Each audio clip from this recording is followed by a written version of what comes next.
Hi my dear beautiful peoples in the world. உலக மக்களே, ஆமாம், ஜான் பாஸ்கோவுக்கு ஆமாம், நீங்கள் வீடியோ பார்க்குறீங்க, பார்க்கல, அது நான் எப்பவும் கவலைப்பட மாட்டேன். பிகாஸ் என்னை பொறுத்த வரைக்கும், ஆமாம் ஆமாம் 8 வயதுக்கு மேலே இருக்கக்கூடிய எல்லாருமே, வாலிப பெண்கள், இளைஞர்கள், முதியோர்கள், எல்லோருமே உலகில் உள்ள எல்லோருமே எனக்கு ரொம்ப முக்கியம். சேம் டைம், ஆமாம், எல்லாரும் தூய்மையாக இருக்கணும்னு நான் நினைக்கிறேன். அது தப்புன்னா அதுக்கு நான் எதுவும் செய்ய முடியாது. ஓகேங்களா?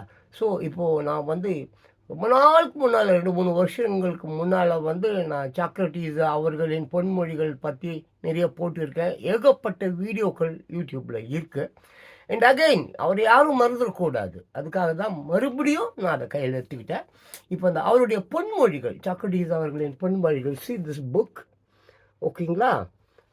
அவருடைய பொன்மொழிகள் அப்படியே கடகடன்னு விளக்கங்கள் சொல்லாமல், விரிவுரை சொல்லாமல், தெளிவுரை சொல்லாமல் அப்படியே படிச்சுட்டு போயிடுறேன். ஓரளவுக்கு நீங்கள் புரிஞ்சுக்குங்க. அப்படி இல்லைன்னா இந்த புஸ்தகம் கண்டிப்பாக கிடைக்கும். ஆமாம், லேண்ட்மார்க்கில் கிடைக்கும். அப்புறம் ஒரு ஹெக்குங் பதாம் அந்த மாதிரி மவுண்ட் ரோட்டில் ஏகப்பட்ட புக் ஸ்டாலில் கிடைக்கும். Okay, fine, super. அப்படி நான் போயிடுறேன். வளவலன்னு பேச விரும்பல. ஓகேங்களா? ஓகே குட்டீஸ், சில்ட்ரன்ஸ், கொஞ்சம் இதெல்லாம் பாருங்கள், உங்களுக்கு ரொம்ப பயன்பெறும். வயதானவர்களுக்கு சாக்லேட்ஸ் பற்றி தெரிஞ்சிருக்கோம், பட் அது அவங்க பெருசாக எடுத்துக்க மாட்டாங்க. பட் நீங்கள் எடுத்துங்க. போகலாமா? ஓகே. ஆமாம். இது பார்த்தீங்கன்னாக்கா ஆக்சுவலி சாக்ரட்டிஸின் பொன் மொழிகள். ஹிஸ்ட்ரி நிறைய, அவரை பற்றி ஹிஸ்ட்ரியெலாம் நிறைய போட்டிருக்கேன், பழைய வீடியோக்கள். இல்லை, இன்னொரு நாளைக்கு அவரை பற்றி பேசுனா கமெண்ட் பாக்ஸில் சொல்லுங்கள், நான் பேசுகிறேன், வாசித்து காட்டுறேன். ஓகேவா? இப்போ போயிடலாம், அப்படியே போயிடலாம். ஓகேவா? பணத்தை பாராட்ட தெரிந்தவனுக்கு மனிதர்களை பாராட்ட தெரியாது. பணத்தாசை கொண்டவன் பழகுவதற்கு ஏற்றவன் அல்ல. ஓகேங்களா? மறுபடியும் ஒரு தடவை படிச்சுட்டு அப்படியே போயிடலாம். 2 தடவை படிக்கிறேன். பணத்தை பாராட்ட தெரிந்தவனுக்கு மனிதர்களை பாராட்ட தெரியாது. பணத்தாசை கொண்டவன் பழகுவதற்கு ஏற்றவன் அல்ல. அடுத்து போயிடலாம். நீதியும் நியாயமும் போற்றத்தக்கவைதான். என்னது? நீதியும் நியாயமும் போற்றத்தக்கவைதான். ஒரு நீதிமான் தேசத்துக்கு ஏற்றவன் தான். ஒரு நீதிமான் தேசத்துக்கு ஏற்றவன் தான். ஆனால் நாட்டுக்கு தேவைப்படுபவன் ஒரு கலைஞன் தான். ஆமாம், புரியுதுங்களா? நாட்டுக்கு தேவைப்படுபவன் ஒரு கலைஞன், கலை உணர்வு உள்ளவன், இயற்கையை ரசிப்பவன். இந்த மாதிரி ஏகப்பட்ட 64 ஆயர்கலை 64ன்னு சொல்கிறாங்க. அதில் ஏமாற்றுவது ஒரே ஒரு கலையை தான் உலகம் முழுதும் எல்லாம் வச்சுன்னு இருக்கிறான். மீதி எல்லாத்தையும் மறந்துட்டான். ஈவன் தோ சிரிக்கிறது கூட அவனும் இல்லை. சிரிக்கிறது கூட ஒரு கலை தான். சரிங்களா? ஆக நீதியும் நியாயமும் போற்றத்தக்கவை தான். ஒரு நீதிமான் தேசத்துக்கு ஏற்றவன் தான். ஆனால் நாட்டுக்கு தேவைப்படுபவன் ஒரு கலைஞன் தான். அதனால என்னவோ தெரியல, எம்ஜி ராமச்சந்திரனை போன்ற கலைஞர்கள் எல்லாம் முதலமைச்சராக வாழ்ந்திருக்கிறார்கள். சரி, அடுத்தது போகலாம். எதை பற்றி வேண்டுமானாலும் பேசுங்கள், ஆனால் ஆராய்ந்து பேசுங்கள். எதை வேணா நான் பாரு, ஜான் பாஸ்கோ வாய்க்கு வந்ததெல்லாம் பேசுவேன், தோன்றதெல்லாம் பேசுவேன். என்ன பேசுகிறேன்னு எனக்கே தெரியாது, பட் ஆராய்ந்து பேசுவேன். நான் ஆராய்வேன். அது ஒரு தடவை, 4 தடவை, 10 தடவை, 100 தடவை கூட ஆராய்ந்து பார்ப்பேன். அப்போ என் மனசு சொல்லுவேன், பேசுடா, பார்த்துக்கலாம்டா அப்படி நான் பேசி விட்டுருவேன். ஓகேவா? அதுதான். எதை பற்றி வேண்டுமானாலும் பேசுங்கள், ஆனால் ஆராய்ந்து பேசுங்கள். அதுக்கு அடுத்தது பார்த்துருங்க. ஆமாம், கப்பலில் பயணம் செய்வதால் மட்டும் ஒருவன் கப்பலின் தலைவனாகி விட முடியாது. ஓகேவா? உண்மையான தலைவன் மாலுமிகள் மீது ஆணை செலுத்த கூடியவனாகவும் ஆற்றல் மிக்கவனாகவும் இருக்க வேண்டும். கப்பலில் போகிறவன்லாம் தலைவன் ஆகிட முடியாதுங்க. தாடி வச்சவன்லாம் என்னமோ சொல்லுவாங்களே, தாடி வச்சவன்லாம் என்னது காதல் தோல்வியா? தாடி வச்சவன்லாம் டைரக்டரா? அப்படிலாம் ஒன்றும் இல்லை. என்னது? கப்பலில் போகிறவர்கள் அனைவரும் மாலுமிகள் இல்லை. ஒரு மாலுமி மீன்ஸ் வாட்? ஆமாம், ஆளுமை வேண்டும். ஆமாம், அவனுக்கு என்ன இருக்க வேண்டும்? ஒரு ஆளுமை இருக்க வேண்டும். அவன் தான் கேப்டனாக இருக்க முடியும், அவன் தான் தலைவனாக இருக்க முடியும். என்னது ஆற்றல் மிக்கவனாகவும் இருக்க வேண்டும். ஆற்றல் ஏகப்பட்ட திறமைகள் உள்ளவனாகவும் இருக்க வேண்டும். அவன் தான் தலைவனாக இருக்க முடியும். சும்மா ஆனா ஊனா எல்லாம் தலைவனாக ஆக முடியாது. ஓகே. சரி. கலை என்பது தூய்மையின் வடிவம். கலை என்பது இருக்கே ஒரு தூய்மையின் வடிவம். ஆமா. கலை. ஆமா. ஆயர்கலை 64 சொல்றாங்க. ஒரு ஓவிய நாள், ஒரு மியூசிக் ரசிக்கிறவனால, இந்த மாரி இயற்கையை ரசிக்கிறவனால, மிருகங்கள் மீது, பறவைகள் மீது, ஊர்வன மீது, உயிர்கள் மீது பாசம் காட்டுபவன், நேசம் காட்டுபவன், அன்பு செலுத்துபவன் கண்டிப்பாக தப்பானவனா இருக்க மாட்டான். ஸோ அதனால தான் பாருங்க என்ன சொல்றாரு நம்ம சாக்ரடீஸ் அவர்கள், கலை என்பது தூய்மையின் உள்ளம். ஒரு தூய்மையான உள்ளம் இருந்தால் மட்டும்தான் அதெல்லாம் ரசிக்க முடியும். அந்த மாதிரி வாழ முடியும். கலைகளையும் கற்றுக்கொள்ள முடியும். சரி, அடுத்தது போயிடலாம். தன்னெடுத்து குற்றம் குறை. ஆமாம். ஏது மற்றதே உண்மையான கலையாகும். அதான் உண்மையான கலை என்பது பார்த்தீங்கன்னாக்க, தன்னிடத்து குற்றம் அற்றதே. ஒரு டான்ஸ் மாஸ்டர் ஒரு ஒரு ஒரு ஒரு பாப்பாவுக்கு டான்ஸ் கொடுக்குறான்னா, டான்ஸில் தான் அவன் கவனம் இருக்கணுமே தவிர, அந்த பாப்பா மீது அந்த பாப்பா கவர்ச்சியாகிறா, நல்லா சும்மா அப்படியே 36 அப்புறமா 26 36 இருக்கிறா, அப்படி பார்க்கக்கூடாது. புரியுதுங்களா? பார்க்கலாம், தப்பு இல்லை. ஆமாம், ரசிப்பதும் ஒரு கலை தான். ஆமாம். அதனால பட் ஒழுங்கினம் கூடாது. ஆமாம், ஒழுங்கினம் மீன்ஸ் வாட்? அபகரித்தல், ஆக்கிரமித்தல், அப்புறம் பலாத்காரம், வன்கொடுமை, இந்த மாதிரி ஏகப்பட்ட விஷயங்கள் இருக்குது. அது தவறுன்னு சொல்கிறாரு. தன்னிடத்தே குற்றம் குறை ஏது மற்றதே உண்மையான கலை ஆகும். ஓகேவா? அப்புறம் அடுத்தது பாருங்க, ஒவ்வொரு கலையும் தன் தன் நலவில் முழுமையால் தீங்கற்றதாக இருக்க வேண்டும். ஒவ்வொரு கலையும் அதான் ஆயர்கலை 64 சொல்றாங்கல்ல, அப்படி ஒவ்வொரு கலையும் ஆமாம் தன்னளவில் நம்ம முதல்ல நம்ம அளவில் அதை முழுமை பெற்றவர்களாக இருக்க வேண்டும். அதுக்கப்புறம் தான் பிறருக்கு சொல்லிக் கொடுக்கணும். சம்மா போயிட்டு அவங்ககிட்டயே ஒரே ஒரு நாள் பாடம் எடுத்துகிட்டு ஒரு நாள் தான் போய் பாடம் எடுத்திருப்பான். அந்த பாடத்தை அப்படியே சரி யூடியூப்பில் போட்டு விட்டா நமக்கு துட்டு கிடைக்குமேன்னு நினைப்பான். தட் இஸ் நாட் கலை. தன்னகத்தே நம்ம முழுமையாக ஃபுல்ஃபில்னு சொல்லுவாங்க ஆங்கிலத்தில், இல்லை கம்ப்ளீட்டட் அப்படி சொல்லுவாங்க. ஸோ நம்ம முதல்ல நன்றாக தெரிந்து கொள்ள வேண்டும். ஆமாம், அதுக்கப்புறம் தான் மற்றவங்களுக்கு சொல்லி கொடுக்கணும். நமக்கு தெரியலையா, கை விட்டுடணும். எனக்கெல்லாம் தெரிஞ்சது தான் நான் சொல்லுவேன். தெரியாதது எவ்வளோ இருக்குது, அதெல்லாம் பற்றி நான் பேச மாட்டேன். ஓகேவா? ஸோ ஒவ்வொரு கலையும் தன்னளவில் முழுமையால் தீங்கற்றதாக இருக்க வேண்டும். மெயின் மற்றவர்களுக்கு அதை நம்ம சொல்லிக் கொடுக்கும்போது நமக்கோ அல்லது அவருக்கோ இல்லை சமுதாயத்திற்கோ இல்லை உலகிற்கோ எதற்கு பல்லுயிர்கள் இருக்கிறது, இயற்கை இருக்கிறது, எவ்வளவோ இருக்கு உலகில், எதற்குனே அது தீங்கு தருவதாக இருக்கக்கூடாது. இப்போ எம்ஜி ராமச்சந்திரன் அவர்கள் எடுத்துக்கிட்டிங்கனாக்க அவருடைய சினிமா படங்களில் சிகரெட் குடிக்கிற காட்சி கூட இருக்காது, சறுக்கு போடுற காட்சிகள் கூட இருக்காது. ஸோ அந்த மாதிரி அவர் சினிமா படம் என்பது ஒரு மிகப்பெரிய ஒரு ஆயுதம். எல்லா மக்களுக்கும் போய் சேருது, உலகம் பூரா. ஆமாம், பட்டி தொட்டி, ஆமாம், எலி வலை, நண்டு வலை, எல்லா இடத்துக்கும் அது போகுது. அப்படி போகும்போது அவருடைய ரசிகர்கள் என்னென்னா, அவர்களிடம் இருக்கக்கூடிய நல்லதை கற்றுக்கொள்ளலாம், ஆனால் தீயவற்றை கற்றுக்கொள்ளக்கூடாது என்பதற்காக எவ்வளவோ ப்ரொடியூசர்ஸுங்க எவ்வளவோ அவர்கிட்ட போராடி பார்த்துருக்காங்க. இல்லை, ஒரே ஒரு படம் தானே, ஒரு சிகரெட் குடிக்கிற மாதிரி, ஏன்னா அது ஒரு ரவுடி கேரக்டர். அந்த ரவுடி கேரக்டர்னும் போது ஒரு சிகரெட் குடிக்கணும், இல்லை கொஞ்சம் மதுலாம் அருந்தணும் அப்படின்னு சொல்லி எவ்வளோ கேட்பாங்க. அப்போ கூட எம்ஜிஆர் ஒத்துக்க மாட்டார். நோ, என் ரசிகர்களுக்கு நான் சண்டை போடுறது பிடிக்குது அப்படின்றதுனால தான் நான் அதுக்கே ஒத்துக்கிறேன். இல்லை, சண்டை காட்சிகள் கூட என் படங்களில் இருக்கக்கூடாது அப்படின்னு நான் சொல்லிவிடுவேன் அப்படி சொல்லுவார்.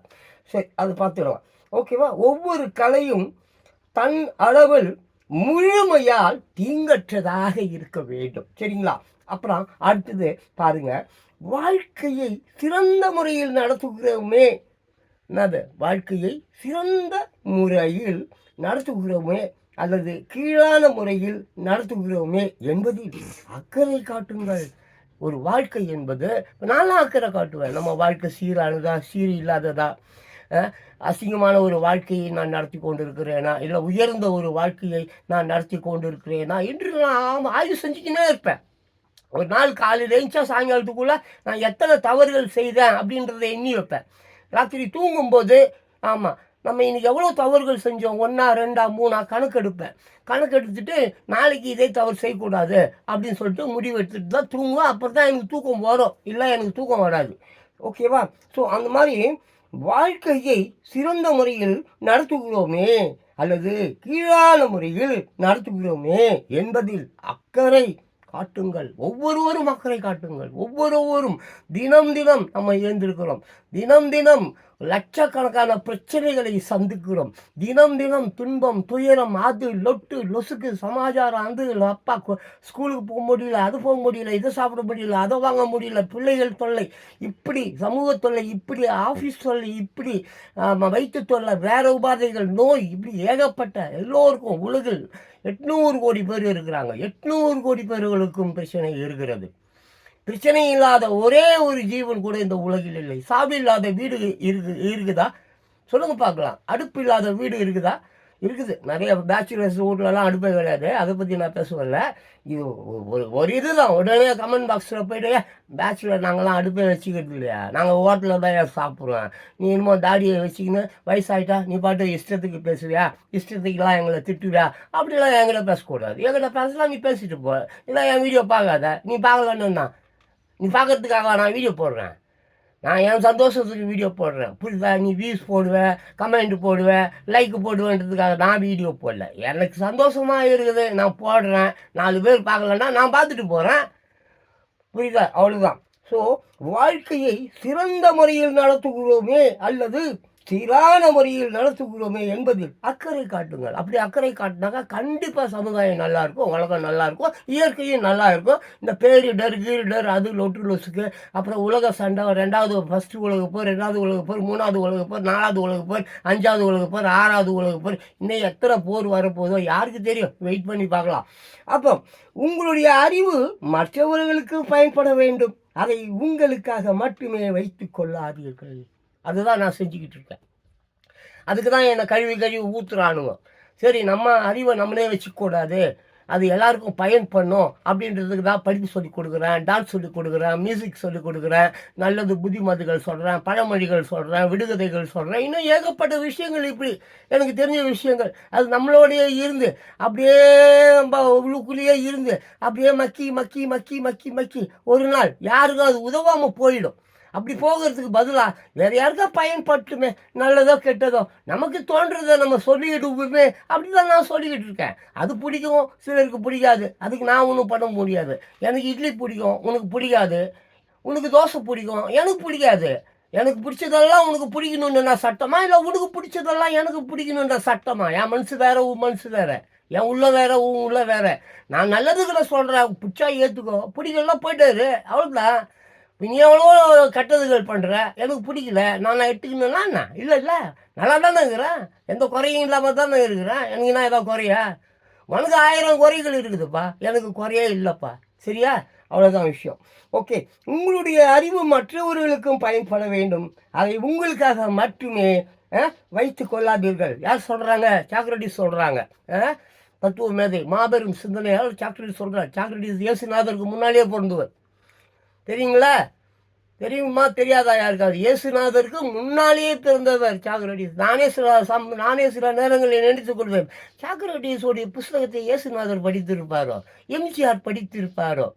திருவள்ளுவர் அதுக்கு முன்னாலே பிறந்துட்டார். நம்ம அவரை இந்த லிஸ்ட்டில் எடுத்துன்னு வர முடியாது. பாரதிதாசன், இன்னும் எவ்வளோ பேர் இருக்கிறாங்க. ஆமாம், சாக்ரட்டிஸுக்கு அப்புறம் வந்தவங்க. நான் அப்படி தான் நினச்சிப்பேன், ஓ சாக்ரட்டிஸு கிட்ட இருந்து தான்ப்பா இவங்க எல்லாம் இந்த மாதிரிலாம் தெரிஞ்சுக்கினாங்க, போனாங்க, வந்தாங்க, தத்துவம்லாம் பேசுகிறாங்க. ஓ அவர் புத்தகத்தை படிச்சிருப்பாங்க, காப்பி அடிச்சிருப்பாங்க, இன்றைக்கி சினிமாவில் வைக்கலாம், அதில் வைக்கலாம், பாட்டில் வைக்கலாம், இன்னும் ஏகப்பட்ட பாடல்கள் அவருடைய பாடல் வரிகள் தான். எவ்வளோ சினிமா பாடல்கள் ஆகட்டும், தத்துவங்கள் ஆகட்டும், மேடை பேச்சாளர்கள் ஆகட்டும், அவர் சாக்ரட்டிஸிடம் இருந்த அந்த தத்துவங்களை தான் அவங்க எடுத்து அதில் உள்டாலாம் பண்ணி இடைச்சொருகள், அந்த சொருகள், இந்த சொருகள், அப்படி இப்படி இவங்க கற்பனையையும் அவங்க அப்படியே வந்து கனவுகளையும் அப்படியே உள்ளே புகுத்தி இகுத்தி அதை கவிதையா, அதை பாடலா, இப்படி திரைப்படமாக எல்லாம் மாற்றி கீத்தி எல்லாம் வந்து பண்ணது தான். அதெல்லாம் எனக்கு தெரியும், உங்களுக்கும் தெரியும். திருடன்னு உனக்கு தெரியாதா? அவங்க எங்கேருந்து திருடணுன்னு? ஆமாம், திருடவங்க எல்லாரையும் நான் கண்டுபிடிச்சிடுவேன். எனக்கு தெரியும் அவன் எதை எங்கெங்கேருந்து திருடினான்னு எனக்கு தெரியும். ஆனால் நான் அவ்வளோ புத்தகங்கள் படிச்சிருக்கேன், அதனால் எனக்கு தெரியும். நான் ஒன்றும் ஜோசியக்காரன் இல்லை, எனக்கு அப்படியே வந்து நான் ஒன்றும் தீர்க்கதரிசிலாம் ஒன்றும் இல்லை. நிறையா படிச்சதுனால தெரிஞ்சு வச்சுன்னுக்கிறேன், அவ்வளோதான். இல்லை நானும் உன்ன மாதிரி முட்டாள் தான். சரியா? ஓகே. நீங்கள் ஆள மறுத்தால் உங்களை விட மோசமான ஒருவனால் நீங்கள் ஆளப்பட நேரிடும். இது ரொம்ப ரொம்ப முக்கியமான விஷயம். நான் அடிக்கடி சொல்லுவேன், இளைஞர்களே, வாலிப பெண்களே, உங்களை நம்பி இந்த உலகம் இருக்கிறது. இந்த உலகம் கிளப்பான என்ன நம்பி இல்லை. ஆமாம், இங்கே எல்லாம் சாவ போகிறவன் தான் இருக்கிறான். எல்லாம் 80 வயசு, 75 வயசு, 90 வயசு, கையை ஊனின்னு, காலை ஊனின்னு, கண்ணு தெரியாமல், கால் தெரியாமல், யானை கால் வியாதி வந்து, சுகர் வந்து, காலை ஏற்றிட்டு, கையை ஏற்றிட்டு, ஏதோ காசு பணம் வச்சுருக்கான். அது அப்போல்லாம் ஆஸ்பத்திரியில் கொடுக்கறதுக்கு வச்சுருக்கிறான், இல்லை ஏதோ வேறு ஒரு ஆஸ்பத்திரியில் கொடுக்கறதுக்காக வச்சுருப்பான். எல்லாம் உங்களை ஆட்டு போட்ட காசு தானே. ஆமாம், ஒவ்வொரு ஒவ்வொரு ஒவ்வொரு மனிதனும் கொடுக்கக்கூடிய என் பணம் தான் அரசாங்க அதிகாரிகள் வாங்குகிற பணம். ஆமாம், முதலமைச்சர் முதற்கொண்டு, மந்திரிகள் முதற்கொண்டு, எதிர்கட்சி, அந்த கட்சி, இந்த கட்சி, அட போங்கடாடே, நீங்களும் உங்கள் பேச்சு எல்லாம் ஏன் வரி பண்ணோம்டா. நான் கொடுக்காதது என்ன வரி? எதுக்கு வரி வாங்கலை? நீ இதை உட்காந்துருக்கேன், இதுக்கு கூட வரி கேட்குற. இந்த சிரிப்பதற்கு கூட வரி கேட்குறாயே. கையை ஆட்டுறது எப்படி ஆட்டுறான்? ஏன் கையை ஆட்டினான்? கையை ஆட்டினதுக்கு வரி கொடுன்னு கேட்குற. நீ எதுக்கு நீ வரி வாங்கலை? சாப்பிட்டா வரி, நின்னா வரி, தூங்கினா வரி, ட்ரெயினில் போனால் வரி, பஸ்ஸில் போனால் வரி, தூங்கினா வரி, எழுந்தா வரி, எல்லாத்துக்கும் வரி வாங்குற. என் பணம், என் பணத்தில் தான் நீ சம்பளம் எடுத்துக்கிற. அது கவர்மெண்ட் ஆஃபீஸர் ஆகட்டும், ப்ரைவேட் ஆஃபீஸர் ஆகட்டும், எல்லாம் ஒட்டுமொத்த இந்த உலகம் ஏழை மக்களை மிதித்து வதக்கி கஷ்டப்படுத்தி கண்ணீரை வடிக்க விட்டு அவர்கள் துயரத்திலும் துன்பத்திலும் வரக்கூடிய அந்த இரத்த வேர்வையை வந்து உண்டு தின்னும் அட்டைப்பூச்சிகள் தான். நீங்களா ரத்தத்தை குடிக்கும் அட்டைப்பூச்சிகள் தான் அதிகாரிகள், ப்ரைவேட் அதிகாரிகள், பெரிய பெரிய பணக்காரன், அவன் இவன் எல்லாருமே. Okay, காட்டுட்டா what? ஸோ அதனால பாருங்க. ஆமாம், ஹூஸ் திஸ்? ஆமாம், என் கல்லறையில், நான் சாகும்போது என் கல்லறையில் உண்மை பேசினவன் என்று எழுதுங்கள். ஆமாம், பொய் பேசினவன் என்று எழுதாதீர்கள் என்று சொன்னவர்.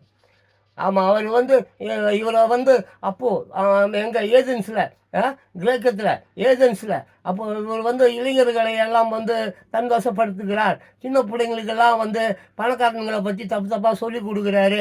ஏமா யாருக்கும் பயப்படக்கூடாதுன்னு சொல்கிறாரு. ஏன் எதுக்கு நீ கேள்வின்னு சொல்கிறாரு. எவனுக்கும் எந்த சூழ்நிலையிலையும் பயப்படாதுன்னு சொல்கிறாரு. பொய் பேசாத, எப்போதுமே உண்மை மட்டும்தான் பேச வேண்டும் அப்படின்னு சொல்கிறாரு. அப்படி இப்படின்னு சொல்லி எல்லாரும் அவருக்கு மேலே வந்து கம்ப்ளைண்ட் பண்ணி அவரை கோர்ட்டுக்கு கூப்பிட்டு போட்டாங்க. கோர்ட்டில் கூப்பிட்டு போயிட்டு அப்போ எல்லாம் கேட்குறாங்க. ஜட்ஜி சொல்கிறார், ஜட்ஜி கேட்குறாரு, இன்னும்ப்பா உன் மேலே இவ்வளோ கம்ப்ளைண்ட்ஸ் இருக்குது. உன் மேலே இளைஞர்கள், வாலிப பெண்கள், சின்ன சின்ன பொண்ணுங்க தான் கம்ப்ளைண்ட்ஸ் கொடுக்கல. பட் பணக்காரங்க, பெரிய பெரிய மன்னன், மதகுருமார், அப்புறம் அந்த மந்திரி, அப்புறம் அந்த இராணுவ வீரர்கள்லாம் உன் மேலே வந்து கம்ப்ளைண்ட் பண்ணுறாங்க. நீ ரொம்ப வந்து எல்லாரையும் பேசி கெடுக்கிறியாமா, எல்லாருக்கும் அறிவு போதனை சொல்கிறியாமா, எல்லாரையும் வந்து திருத்துறியாமா. அதனால் வந்து நீ வந்து மன்னிப்பு கேட்டுட்டுனாக்க இனிமேல் அந்த மாதிரிலாம் வந்து சின்ன பிள்ளைங்களுக்கு புத்தி சொல்கிறது, அறிவுரை சொல்கிறது, கவிதை சொல்கிறது, கருத்துக்கள் சொல்கிறது, இந்த மாதிரி விஷயம்லாம் நீ பண்ணலை, இனிமேல் நான் பண்ண மாட்டேன் அப்படின்னு சொல்லிட்டு நீ மன்னிப்பு கேட்டுரு, நாங்கள் உன்னை விட்டுடுறோம் அப்படின்னு சொல்லிட்டு ஜட்ஜி கேட்குறாரு. அதுக்கு அவர் சொல்கிறாரு, ஜட்ஜி ஐயா, நீங்கள் இப்போ நான் உங்ககிட்ட பொய்யை சொல்லிவிட்டு சரிங்க நான் மன்னிப்பு கேட்குறேன், இனிமேல் அந்த மாதிரிலாம் நான் பண்ண மாட்டேன், எந்த பசங்களுக்கும் வந்து அறிவுரையோ புத்திமதியோ எது வேணுமே நான் சொல்ல மாட்டேன் அப்படின்னு பொய் சொல்லிட்டு இப்போ நான் தப்பிச்சு உங்கள்கிட்ட வெளியில் போயிடலாம். ஆனால் வெளியில் போடலாம் திருப்பி நான் தான் பண்ணுவேன். திருப்பியும் நான் அதே புத்திமதி தான் அதுதான் செய்வேன், அறிவுரை தான் சொல்லுவேன், நல்லது தான் சொல்லுவேன், பொய் பேசாதீங்கன்னு தான் சொல்லி கொடுப்பேன். பணக்கார பசங்க, திருட்டு பசங்க அப்படி தான் சொல்லி கொடுப்பேன். அப்போது மறுபடியும் என்னை பிடிச்சிட்டு வருவீங்க. அப்புறம் திருப்பியும் நான் மன்னிப்பு வைப்பேன், திருப்பியும் நான் போயிடுவேன், திருப்பியும் என்னை பிடிச்சிட்டு வருவீங்க. இப்படியே காலம் பூரா இதே நடக்கும். அந்த மாதிரி கோர்ட்டு பணத்தை, அரசாங்க பணத்தை வேஸ்ட் பண்ணாதீங்க. அதனால் இப்போவே எனக்கு ஒரு முடிவுக்கு வந்துடுங்க. ஆமாம், நான் வந்து அந்த மாதிரிலாம் செய்ய முடியாது. நீங்களே என்ன முடிவு பண்ணுறீங்களோ பண்ண உடனே அங்கே இருக்கிறோம் எல்லாம் பணக்கார பசங்க, அவன் இவன் பெரிய பெரிய கோடீஸ்வரன்லாம் வந்து அந்தால கொண்டுடுங்க. அவன் என்னன்னா பேஜாரு, இளைஞர்கள், வாலிப பெண்கள் எல்லாரையும் கெடுத்து விட்டான். அவங்க எல்லா இளைஞர்கள், வாலிப பெண்கள்லாம் எங்களுக்கு எதிராக வராங்க, எங்களை கேள்வி கேட்குறாங்க. எதுக்கு? ஏன் நாங்கள் எதுக்கு அந்த வேலை செய்யணும்? எங்களுக்கு அவசியம் இல்லை. காசு கொடுத்தா நாங்கள் வேலை செய்வோம், ஒழுங்காக சம்பளம் கொடுத்தா நாங்கள் வேலை செய்வோம். சம்பளம் கொடுக்காம எங்களை ஏமாத்தினா நாங்களாம் வேலை செய்ய மாட்டோம்னு சொல்லி எல்லாம் அடம் பிடிக்கிறாங்க. இவனை காலி பண்ணுங்க, இவன் இருந்தால் வேலைக்கு ஆகாது, இவனை கொன்னுடுங்க அப்படின்ற மாதிரி எல்லாம் கத்துறானுங்க. அப்போ ஜட்ஜி கேட்குறாரு, சரி எவ்வளோ பேருப்பா நீங்கள் சொல்லுங்கப்பா எவ்வளோ பேர் கையை தூக்குங்க. அவன் ஏன்பா அவன் வாழணும்னு எவ்வளோ பேர் கையை தூக்குங்க, அவன் சாகணும் எவ்வளோ பேர் கையை தூக்குங்க அப்படின்னு சொன்னால் எல்லா பணக்கார பேரும் கையை தூக்குறான், அவனை கொண்டுடுங்க அப்படின்றானு. அப்போது சரி சொல்லிட்டு ஜட்ஜி கேட்குறாரு, ஏப்பா நீ எப்படிப்பா சாகணும்னு ஆசைப்பட்ற, நான் வலிக்காமல் சாகணும், அதுக்கு ஏதாவது ஐடியா பண்ணுங்க அப்படின்னு உடனே சரின்னு சொல்லிட்டு என்ன பண்ணுறாரு ஜட்ஜியோ, அந்த ஆள் பாவம் நல்ல மனுஷன் தான் இருக்கிறான், வலிக்காத மாதிரி அவனை வந்து நம்ம நம்ம நம்ம தண்டிப்பு இல்லையா, நம்ம தண்டிப்பு முறை ரொம்ப கொடுமையானதாச்சு. ஈட்டி வச்சு குத்துறது, அப்புறம் வந்து எண்ணெயை ஊற்றி கொளுத்தி விட்டுறது, இல்லை மலை மேலேருந்து உருட்டி விட்டுறது, இல்லை துண்டு துண்டு துண்டாக வெட்டி காக்கைக்கு கழுகுகளுக்கு போடுறது, அந்த மாதிரிலாம் வேணாம். பேசாமல் அவனுக்கு வலிக்காத மாதிரி விஷத்தை கொடுத்து அப்படியே அவனை கொண்டுடுங்க அப்படின்னு தீர்ப்பாகுது. அதே மாதிரி அவர் உள்ள ஜெயிலுக்கு போகிறாரு, உள்ளே இருக்கிறாரு, அவருக்கு பர்மிஷன் கொடுக்குறாங்க. அவர் வழக்கம் போல் அந்த பிள்ளைங்க சின்ன பிள்ளைங்களாம் வராங்க, அவர் கூட பேசுவாங்க. அப்போ கூட பிள்ளைங்களாம் சொல்கிறாங்க, தப்பிக்கிறதுக்கு நீ தப்பிச்சுடு, நம்ம வேறு நாட்டுக்கு போயிடலாம், நாங்கள் ஜெயில் தானே, இதுதான் பெரிய ஜெயில், நாங்கள் கடத்திடுறோம் அப்படின்னு சொல்லி சின்ன பிள்ளைங்கள்லாம் சொல்லுங்க. அப்போ கூட அவர் சொன்னார், வேண்டாம் வேண்டாம் வேண்டாம், அதுவும் தப்பு தான். அப்படி வந்து தப்பிச்சு நான் இன்னொரு நாட்டுக்கு போய் அந்த நாட்டிலையும் இதே பிரச்சனை தான் வரும். அதை விட நான் தான் உங்கள் கூட பேசுகிறேன், போகிறேன், வரேன், நல்லா ஜாலியாக இருக்கிறேன், காமெடி பண்ணுறேன், கதை சொல்கிறேன், கேட்குறீங்க, எல்லாம் நல்லா தான் இருக்குது. அவங்க என்றைக்கு விஷம் கொடுக்குறாங்களோ அன்றைக்கி நான் அதை குடிச்சிட்டு செத்து போகிறேன் அப்படின்னு சொல்லிடுறாரு. அதே மாதிரி ஒரு நாள் வருது, அவருக்கு விஷம் கொடுக்குறாங்க. விஷம் கொடுத்த உடனே அதை அவர் சாப்பிட்றாரு, செத்து போயிடுறாரு. ஸோ அப்படிப்பட்ட ஒரு உத்தமனாக வாழ வேண்டும், ஒரு உண்மைக்கு பயந்து வாழவே, உண்மைக்கு ஆமாம், உண்மைக்கு நேர்மைக்கு கடமைக்கு கண்ணியத்திற்கு காரணகர்த்தாவாக இருக்கிறவன், அதை பற்றி கவலைப்படாதவன் எவனாக இருந்தாலும், அது இயேசுநாதர் ஆகட்டும், இல்லை இந்த உலகையே படைச்ச இயற்கையாகட்டும், பயப்பட மாட்டான். துணிவு இல்லாதவனை அவன் பொண்டாட்டி கூட விட மாட்டான். அதனால் இந்த உலகத்தில் பொண்டாட்டி தான் எல்லாம், பொண்டாட்டி தான் முக்கியம். சம்சாரம் போச்சுன்னா சகலமும் போயிடுச்சுன்னுவான். அதனால் பொண்டாட்டி பிள்ளைங்களோட அன்பாக இருங்க, சந்தோஷமாக இருங்க, இன்பமாக இருங்க, பொய் பேசாதீங்க. நீ சத்திலாம் உன் கல்லறையில் வந்து என்ன எழுதப்பட வேண்டும், சாக்ரட்டிஸ்க்கு எழுதப்பட்டது போல, இவன் பொய் சொல்லாதவன், ஏமாற்றாதவன், அயோக்கியத்தனம் பண்ணாதவன், முடிச்சு அவுக்காதவன், முள்ள மாதிரி இல்லை, புறம்போக்கு இல்லை, எச்சை இல்லை, பிரியாணி கோட்டருக்காக தன்னுடைய உயிரிலும் மேலான ஓட்டை விற்ற ஊதாரி, தேச துரோகி, வன்முறையாளன், அப்படி தீவிரவாதி என்ற மாதிரி இப்போ நீ வாங்கி துண்டுற பாரு, பிரியாணி வாங்கி துண்டு, கோட்டரை வாங்கி துண்டு, எவனையோ ஒருத்தவனை தலைவனை ஆக்கி விட்டுட்டு நாட்டை நாசமாக்கிட்டேன், எல்லாம் இன்னமும் கொத்தடிமையாகிறான். உன் பிள்ளைங்கள்லாம் தாம்பரம் பஸ் ஸ்டாண்ட்லேயும் ரயில்வே ஸ்டேஷன்லேயும் பிச்சை எடுத்துனுக்குது, நீயும் பிச்சை எடுக்கிற, வாடகை வீட்டில் தான் இருக்கிற, சொந்தமாக ஊரு கேடுலாம் ஒன்றும் கிடையாது. இந்த ஜென்மத்தில் நீ வாங்கவும் மாட்டேன், உன் பிள்ளையும் வாங்காது, உன் பேர பிள்ளைங்களும் வாங்காது. நீ நான் வாங்கி துன்றியாடா பிரியாணியும் கோட்டரையும், அப்புறம் எங்கேருந்துடா நீ சொந்த வீடு வாங்க போகிற? அந்த காலங்காலம் அப்படியே பிச்சை தான் எடுத்துன்னு இருக்கோம். நீ ஓட்டு போட்டவன் எல்லாம் தலைவனாகி ஒரு தலை மேலே மிரிச்சிக்கிட்டு போயிட்டே தான் இருப்பான். சரி, இதோட இந்த வீடியோ முடிச்சுக்கிறேன். இன்னும் நிறைய இருக்குது. சாக்ரட்டிஸ் அவர்களின் பொன்மணிகள். அப்படியே இடையில இப்போ மோனா வந்ததுன்னா நியூஸ் படிக்கும். நான் தான் திட்டுறேன்ட்டீங்களே, அந்த நியூஸ் பேசுகிறான், அவன் கெட்ட வார்த்தையாக பேசுகிறான், எல்லாரையும் கண்ணாமுன்னான்னு பேசுகிறான், திட்டுறான் அப்படின்றீங்க. அதனால தான் சரி, மோகனா வந்ததுன்னா அது என்ன மாதிரிலாம் அது திட்டாது. அது நியூஸ் என்னமோ நியூஸை மட்டும் படிச்சுட்டு அது விட்டுரும். Okay, thank you. இன்னொரு வீடியோவில் பார்க்கலாம்.